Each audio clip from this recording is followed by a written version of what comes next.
Family में आपका महेश सामरिया 5। Hi guys, मेरा चैनल सब्सक्राइब करें, लाइक करें, शेयर करें। आपके लिए आज मैं एक ब्लॉग बना रहा हूँ। बहुत ही फेमस क्रांतिकारी और देशभक्त, नाम तो आपने सुना ही होगा और नाम ही काफ़ी है, नेताजी सुभाष चंद्र बोस। नेताजी सुभाष चंद्र बोस एक जो महान योद्धा थे देश की आज़ादी के लिए, जिन्होंने अंग्रेज़ों की नाक में ऐसा दम कर दिया कि वो अंग्रेज़ तिलमिला गए और घबरा गए और अंग्रेज़ों को भारत छोड़ने पे मजबूर कर दिया। तो आज मैं नेताजी सुभाष चंद्र बोस के बारे में कुछ रोचक तथ्य आपको सुनाना चाहता हूँ। नेताजी सुभाष चंद्र बोस का जन्म 23 जनवरी 1897 में हुआ और उनका उनका जो स्वर्गवास था वो 1945 में हुआ। ठीक है। भारत जब और उनके पिताजी का नाम था जानकीनाथ बोस और उनकी माताजी का नाम था प्रभावती बोस। और उनका जन्म ब्रिटिश राज के दौरान उड़ीसा में बंगाली परिवार में हुआ था और वह जाति से एक कायस्थ परिवार के थे। उन्होंने अपनी पढ़ाई ब्रिटिश साम्राज्य में की और ब्रिटिश साम्राज्य में उन्होंने अपनी पढ़ाई की और जो 1920 में सिविल सेवा में टॉप किया और नौकरी लग गए। और नौकरी लगने के बाद में 1 साल उन्होंने नौकरी करी। फिर उनको पता लगा कि भारतीय लोगों पे अंग्रेज़ों द्वारा काफ़ी अत्याचार हो रहा है और अंग्रेज़ों से आज़ादी बहुत ज़रूरी है। तो उन्होंने सिविल सेवा का इस्तीफ़ा दे दिया 1921 में और भारत आ गए।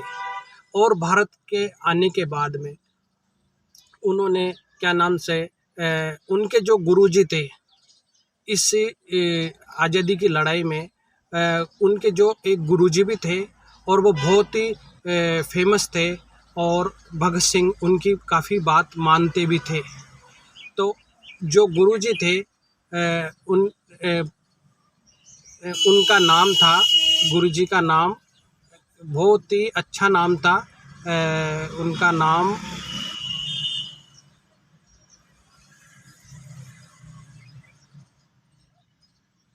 चित्रम्बन दास था। गुरुजी का नाम चित्रम्बन दास। और और जब द्वितीय विश्व युद्ध हुआ, द्वितीय विश्व युद्ध में सुभाष चंद्र बोस द्वितीय विश्व युद्ध में अंग्रेज़ों के खिलाफ संगठन बनाने के लिए, आंदोलन करने के लिए जापान गए और जापान जाके और जापान की मदद से सुभाष चंद्र बोस आके हिंद फौज की स्थापना करी। उसमें लगभग 50,000 सैनिक थे जो कारागार से, जो भारतीय जेल से कारागार में कैदियों थे और भारतीय लोग थे। तो उन कारागार से छूटे हुए और भारतीय लोगों को मिला के 50,000 सैनिकों की एक आज़ाद हिंद फौज की स्थापना करी। हिंद फौज की स्थापना करी तो हिंद फौज के उनका नारा था, तुम मुझे खून दो मैं तुम्हें आज़ादी दूंगा, तुम मुझे खून दो मैं तुम्हें आज़ादी दूंगा, चलो दिल्ली चलो। और और वो कांग्रेस के बहुत बड़े नेता भी थे। कांग्रेस पार्टी उस टाइम बन गई थी और उस कांग्रेस के बहुत बड़े वो नेता भी थे। और पूरी आज़ादी की लड़ाई में सुभाष चंद्र बोस 11 बार जेल गए। और जो आज़ादी का आंदोलन चला 1920 से और 1942 तक आज़ादी का आंदोलन चला और उसमें सुभाष चंद्र बोस की काफ़ी अहम भूमिका रही। जो सुभाष चंद्र बोस की जो एक संतान थी उनका नाम था अनीता बोस। सुभाष चंद्र बोस ऑस्ट्रेलिया गए थे और ऑस्ट्रेलिया जाने के बाद में और फिर ऑस्ट्रेलिया जाने के बाद में वहाँ पर एक एमिली शेकल ऑस्ट्रेलियन लड़की से उनको प्रेम विवाह हो गया और भारतीय रीति रिवाज से एमिला शेकल से उन्होंने शादी कर ली। उनसे एक बच्ची हुई और लड़की का नाम था अनीता बोस फाफ। चंद्र बोस एक सुभाष चंद्र बोस 6 तो बहन थे और इनके 8 भाई थे। 8 भाइयों में ये खुद थे, 6 तो बहनें थी और 7 भाई थे, यानी कुल मिला के 6 बहनें और 8 भाई थे ये। और क्या नाम से ये जब इन्होंने जो आंदोलन जो आज़ाद हिंद फौज बनाई तो उसमें ब्रिटिश राज के अंदर जनरल मोहन सिंह अंग्रेज़ों के राज के समय ब्रिटिश राज में बहुत बड़े अधिकारी थे, पर उन्होंने भारतीय लोगों पर अत्याचार देखते हुए और ब्रिटिश राज से इस्तीफा देके और आज़ाद हिंद फौज में शामिल हो गए और इनकी आज़ाद हिंद फौज में आज़ादी की लड़ाई में बहुत अच्छी भूमिका रही थी। इसके बाद में जो उनके सुभाष चंद्र बोस के जो पिता थे, उनके पिताजी क्या नाम से बहुत ब्रिटिश राज में बहुत बड़े वकील थे, तो जानकी नाथ थे। फिर उन्होंने ये पता लगा कि भाई अंग्रेज़ों द्वारा भारतीय लोगों पर अत्याचार हो रहा है, तो उन्हें जो गवर्नमेंट वकील के इस्तीफा देके और प्राइवेट वकील बन गए और प्राइवेट भारतीय लोगों के लिए उन्होंने वकीलात शुरू कर दी और भारतीय लोगों के पक्ष में कानून में उनके अधिकारों के लिए वकीलात करने लगे। और क्या नाम से इस जो आज़ाद हिंद फौज थी उसमें 50,000 सैनिक थे। इसके अलावा भी भारतीय मूल की बहुत सारी महिलाएं हज़ारों में वो भी इस फौज में शामिल हुई 50,000 सैनिकों के अलावा। फिर क्या नाम से 50,000 सैनिकों के अलावा महिलाओं भी इसमें बढ़ चढ़ के हज़ारों में इस फौज में भर्ती हो गई। उस फौज का महिला रेजिमेंट का नाम रखा गया झांसी रेजिमेंट नाम रखा गया महिला फौज का। और जो जेंट्स थे आज़ाद हिंद फौज।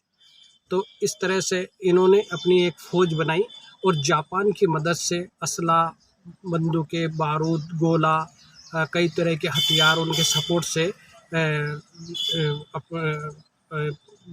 प्राप्त करके और अंग्रेज़ों के खिलाफ लड़ाई लड़ी। और जो सुभाष चंद्र बोस थे, चित्तरंजन दास, ये इनके गुरुजी थे और ये कांग्रेस के बहुत बड़े नेता भी थे। और इन्होंने इतनी भयंकर आंदोलन किया 1920 से 1942 तक सुभाष चंद्र बोस ने अंग्रेज़ों की नाक में दम कर दिया और इन्होंने कई तरह के बहिष्कार करवा दिए। अंग्रेज़ों का बनाया हुआ सामान नहीं खरीदेंगे और कई तरह के। और जो गांधी जी थे वो शांत दिमाग के थे और अनशन करते थे हर आंदोलन के लिए। पर जो सुभाष चंद्र बोस थे वो थे तुम मुझे खून दो मैं तुम्हें आज़ादी दूंगा, इस नारे पे वो काम करते थे। तो और सुभाष चंद्र बोस की जो फौज थी उसमें सभी जातियों के लोग थे, मतलब एसटी भी थे, एससी भी थे, जर्नल भी थे, ओबीसी भी थे और क्या नाम से मुस्लिम भाई भी थे। सभी लोग मिलके उसकी सुभाष चंद्र फौज की जो फौज थी आज़ाद हिंद फौज, उसमें शामिल होकर स्वतंत्रता आंदोलन में बढ़ चढ़ के हिस्सा लिया। अंग्रेज़ों को इतना मजबूर कर दिया कि वो भारत छोड़ने पर मजबूर हो गए। उन्होंने कहा हम भारत को छोड़ तो देंगे, आज़ाद भी कर देंगे, पर क्या नाम से सुभाष चंद्र बोस चाहिए हमें आज़ादी के बाद। फिर उन्होंने कहा ये था, गांधी जी से कहा कि हम आज़ाद तो कर देंगे, यहाँ से चले भी जाएंगे, पर सुभाष चंद्र बोस में चाहिए और कई तरह की नीतियाँ थी। तो गांधी जी ने सुभाष चंद्र बोस को ये पता चला कि गांधी जी को ये पता चला तो कांग्रेस कमेटी में ये हुआ कि भाई क्या नाम से अब सुभाष चंद्र बोस को आज़ादी के बाद में अंग्रेज़ों को देना पड़ेगा, अंग्रेज इनको कई तरह की सज़ा देंगे, मार देंगे, जो भी है। तो ये है ना जो क्या नाम से जापान सुभाष चंद्र बोस एरोप्लेन विमान में बैठ के जापान जा रहे थे। रास्ते में पैराशूट की मदद से कूद गए और आगे जाके वो विमान क्रैश हो गया। सबको ये पता लगा सुभाष चंद्र बोस मारे गए, पर वो पैराशूट की मदद से कूद गए और उन्होंने एक आज़ादी के बाद में एक गुमनाम ज़िंदगी शुरू कर दी। नाम बदल के, भेष बदल के, किसी को पता नहीं चला और उन्होंने नाम बदल के, भेष बदल के अपनी बाकी की ज़िंदगी शुरू कर दी, क्योंकि वो अंग्रेज़ों के हाथ नहीं लगना चाहते थे। और इसमें सुभाष चंद्र बोस को गुमनाम करने का सबसे बड़ा हाथ गांधी जी का था, क्योंकि गांधी जी ये सोचते थे कि यार देश आज़ाद हो गया तो सुभाष चंद्र बोस की नोट पे फोटो आएगी और लोग गांधी जी से ज़्यादा सुभाष चंद्र बोस को मानेंगे। तो इसलिए उन्होंने, गांधी जी ने अंग्रेज़ों से मिलके या किसी तरह से सुभाष चंद्र बोस को गुमनाम ज़िंदगी जीने पे मजबूर कर दिया, क्योंकि गांधी जी ये चाहते थे कि भाई पूरे देश में मेरा ही बोलबाला रहे और ताउम्र तक लोग गांधी जी बापू जी करें।